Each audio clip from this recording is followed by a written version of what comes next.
So I also want to add in a little wrinkle to this gun tight tight end offset formation here. We're going to get the running back involved now. So the way we're going to do this is put our A or X receiver who's in that tight end spot on the streak route, and the B or circle receiver on a flat route, and motion him to the right.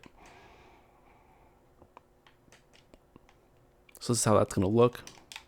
Now, if you've followed any of our stuff, I don't know, for at least a couple of years, we've had this type of concept where we put this running back on a wheel route because we have this guy on the flat route. He's going to take any light blue zone, purple zone out there, way out to the sideline with him. The streak route guy here is going to take all the deep blue zones out there deep. That's going to create a little sweet spot for that running back on the wheel route to get open.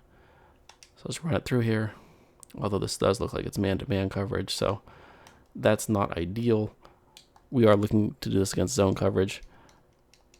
It's not really all that good against man, although against man, sometimes that RB receiver can get wide open because that wheel route, which we took him off the wheel route. You can see there's the difference between the wheel route he's on by default and the one we hot routed him to. The one by default is a little bit better to get open for kind of a bigger play. It's a little riskier of a throw usually though, versus the hot routed one. It's pretty automatic in terms of how open the guy's going to be. Basically any zone coverage he's going to be open, but you'll only get maybe 5 or 10 yards with it.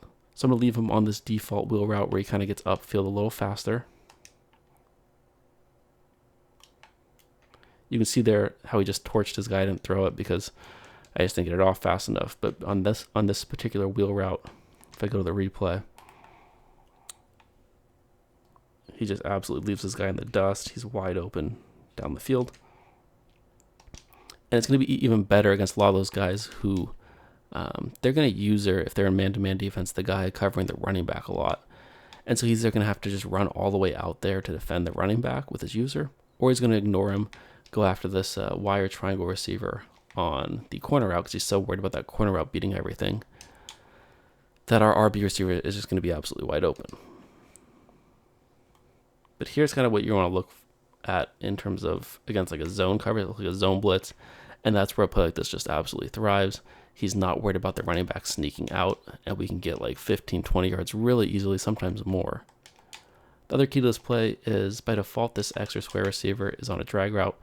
That just isn't really good timing. You have too many guys in one spot, so I put him on a little in route. That makes timing a lot better.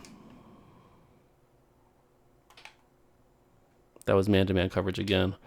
Maybe we'll get one zone here, and then I think you guys get the idea.